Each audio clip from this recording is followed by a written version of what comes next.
we could fly. Welcome to this new season of the Have a Cup of Jahani podcast. So I want to title this new season that I'm embarking on with I'm growing. So this is going to be the season of growth.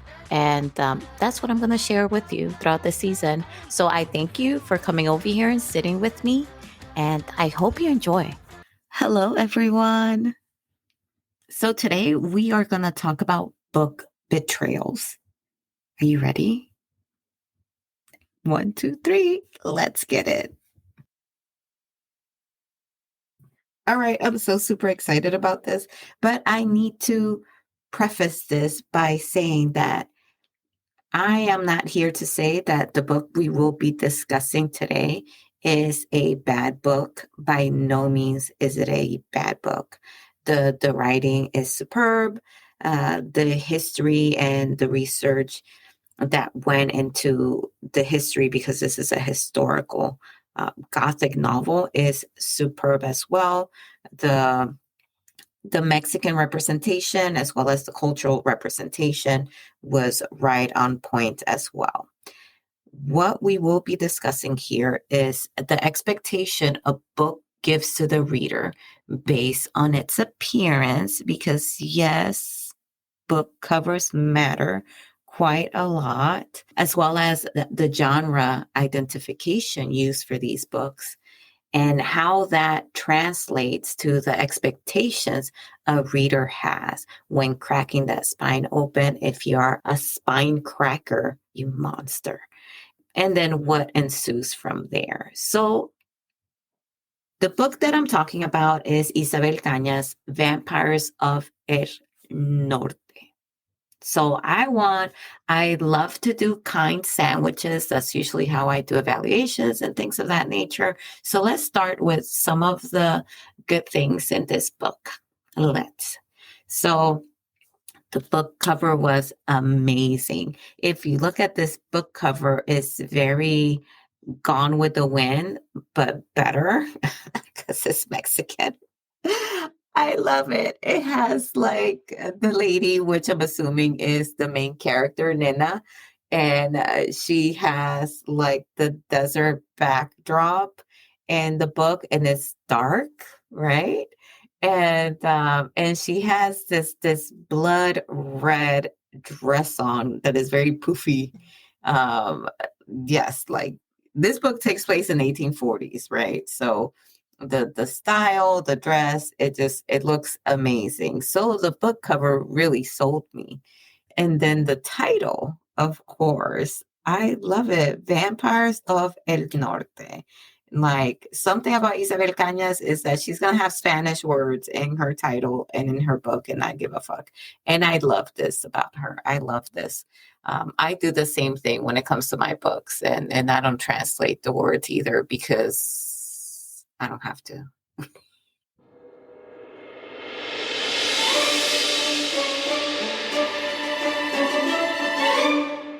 Are you ready to embark on a captivating journey of resilience and revelation?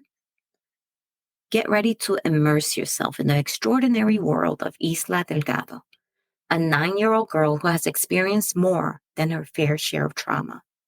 Isla's life takes a dramatic turn when she's forced to live with her dad and his new wife for 6 months.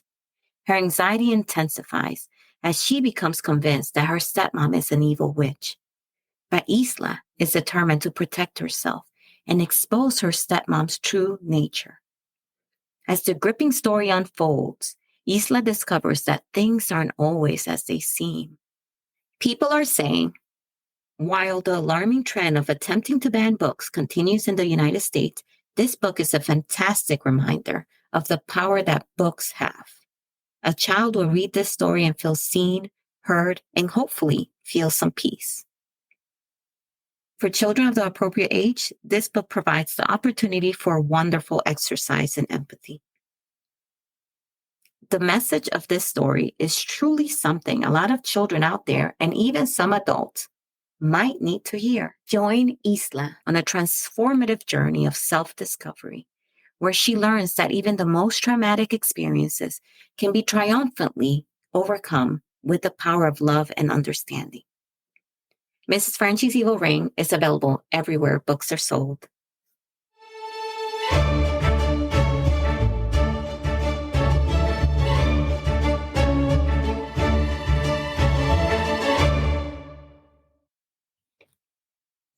But also Spanish is like a very common language. Yeah, so I love that. I love that about the book. And then the tension in the book between these two characters was like, it gave me telenovela, La Dueña, Yo Soy La Dueña vibes, you know? But here we are, we're getting into the meat and potatoes of this. So it gave me too much telenovela vibes. It gave me too much of it. Based off of the cover, which is a very dark theme, it's right in line. You put this book on the shelf with gothic and horror, and it'll fall right in line. It fits perfectly. It will fit perfectly there on the shelf, and that's what you want for your book. If you're listening and you're an aspiring author, right? You want your book to fit in, but stand out as well. Yeah, but we're not talking about book covers. That would be another episode. So it fits. It fits. It fits perfectly. But when all I was getting was this pretty pink telenovela vibes inside, I was like, wait a minute. But I didn't have that hesitation until after, I want to say, I went way past the midpoint, because I know this author is a slow burn when it comes. I'm not talking about romance here, but when it comes to the action, the mystery, the thrills in the book. The Hacienda, which is another book by Isabel Cañas that I read, was very much like that, kind of like it eases the reader into it. You get a few scares, a few descriptions of the monster and the Hacienda, the ghost that was haunting that mansion, but it's not full on until you get closer to the midpoint. So I knew I had to be patient with the author. I knew that.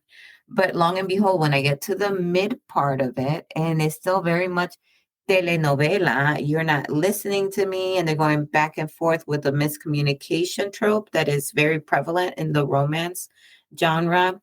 I took a pause and I started to think that perhaps this is not going to be another 5-star read from this author for me, because of that, because this was the first part of my expectation not being met. And then I continued to read, and the second part, to my disappointment, became the lack of horror in a gothic / horror book. It was not there for me. So I just kept waiting, because I felt it, that they would be a showdown between the main character and the vampires, because the book opens. And if you're going to read this book, stop it here, because I may be spoiling something for you. But you can also crack this open at your local bookstore and see it. The book opens with Nena as I want to say 11-year-old being bitten by one of these, and then Nestor, he brings her back home. He feels super guilty about it, and this is Nestor is the romance interest, and he brings her home and he watches as Nena dies. Her heart stops. Just think about this, and think about all the ways that this book could have gone, right? So Nena's heart stops. Nestor sees this. But then Nestor comes back 9 years later, and Nena, short for Magdalena, está alive. You know, she's alive. But he saw her heart stop. So just imagine the possibilities of this book. That doesn't happen. That doesn't happen. We don't get the hero understanding that, that I'm half vampire or whatever, right? So many different things that could have happened to make this a little bit more, at least paranormal or something. But that didn't happen. So with the very prominent word of vampire on the title, I thought it was gonna be Nena y su vaquero, right? Her love interest going out into the desert and into this Mexico Texan desert of the Southwest region and fighting these creatures, and then figuring out that Nena, she's not just a curandera, but she's also like half vampire or something, because she has it in her blood now from when she was little and survived it. But this didn't happen. Instead, it it was almost as if the addition of vampires was an afterthought. But I have a hard time believing that, because that's the title. The word vampire it's in the book.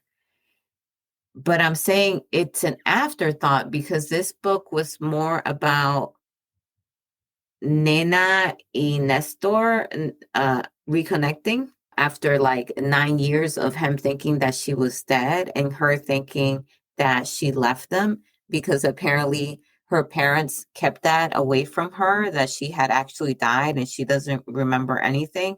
And the entire book is about them not saying the truth to the other until like almost towards the end, past the halfway mark, is when finally Nestor le dice, hey, you died. You died. I saw you died, and I ran away because I couldn't live a life without you. And it took almost the entire novel and this man almost dying for him to finally say something like that. Up to that point, I was super impatient for something to happen, for something exciting to happen, because it had just been this back and forth slow burn romance between these two characters. So I was already a bit disappointed about the romance aspect of it, so I at least wanted something to happen in that aspect. But it didn't. And then finally towards the end, we actually see vampires, right? And then some sort of fight. This is at the very end, folks. This is like towards, like, I want to say like a chapter in the end. That's all. But it's still no revelation, no sort of Nena finally coming into her own metaphysical power, or anything like that. Doesn't happen here, even though that's how we opened the book, with her being bitten. I think the thought process that Nena has in the book is that perhaps because I'm uneaten food, they leave me alone, as opposed to, no, their blood is in your body now, so now they see you as someone that is part of them. And that just gave me a lot to think about, and it became this disappointing read. However, this is I gotta put the other bread in here into this sandwich. The writing was superb when it comes to this author. And both the Hacienda, which is the previous book that I had read and loved by this author, as well as this one, Vampires of El Norte, the author does a great job in making you feel things. Her writing is like purple prose minus. People have, like, I know some people hate purple prose, like scholarly folks, right? They tend to look down at that.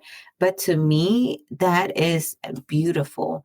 When you can make your words on the page sing like that, and craft emotions into the reader, to me, you are doing well. You're doing your damn job as a writer, because I felt everything, even though I wasn't expecting a heavy romance book. I was feeling the tension, like I said. I was feeling the feels. I was feeling the rejection from Nena when she thought that Nestor le estaba refusando, he was rejecting her and stuff like that. So I was feeling what these characters were feeling because of the way that the author writes and she structures her sentences and paragraphs. It's beautiful.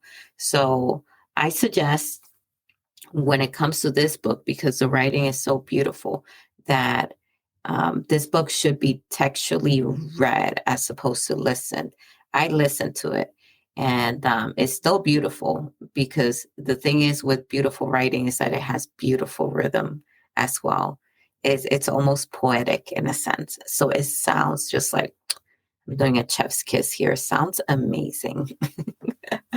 But when it comes to this book, I love to see that kind of writing on paper and highlight it and actually look at the structure so I can study it further.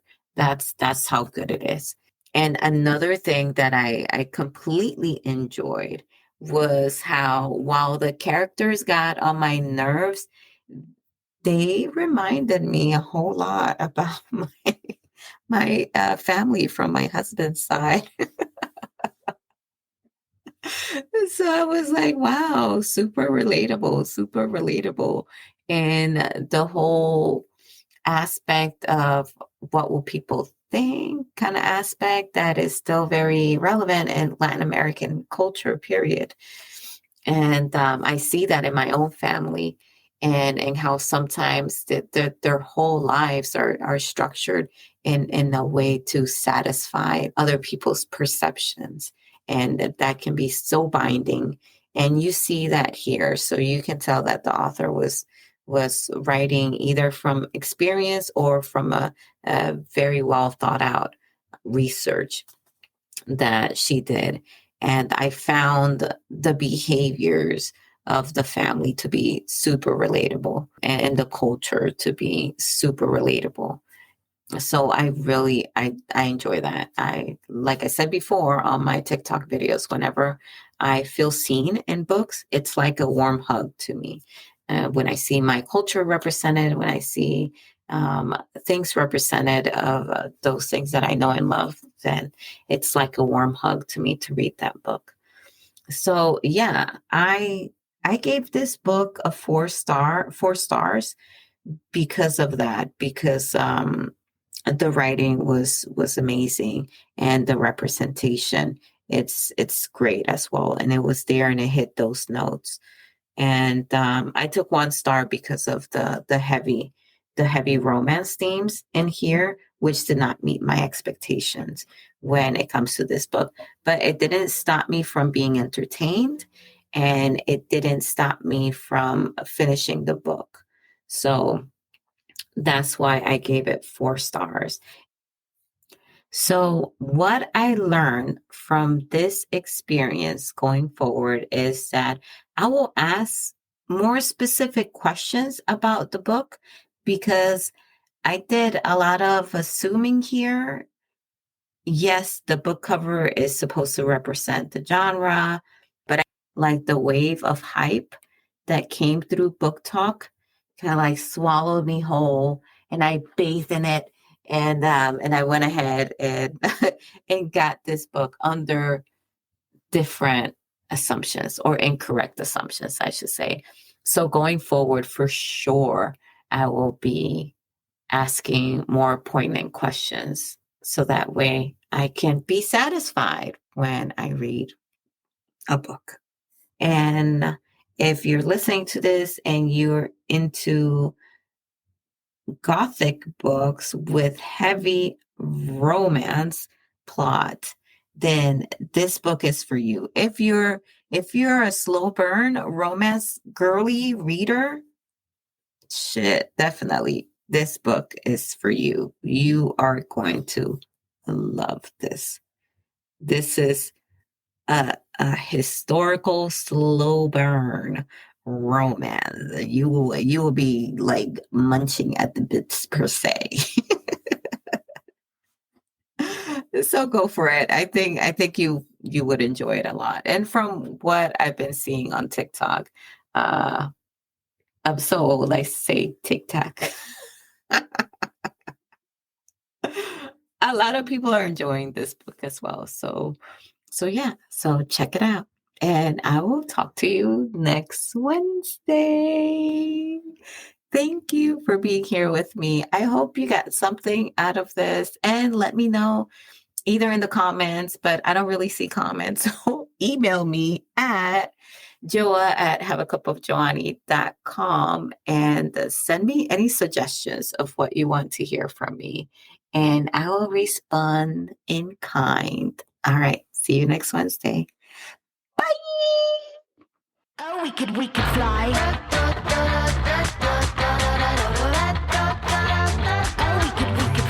Thank you so much for listening. Don't forget to follow and subscribe to the show. See you on the next episode. Bye. Oh, we could fly.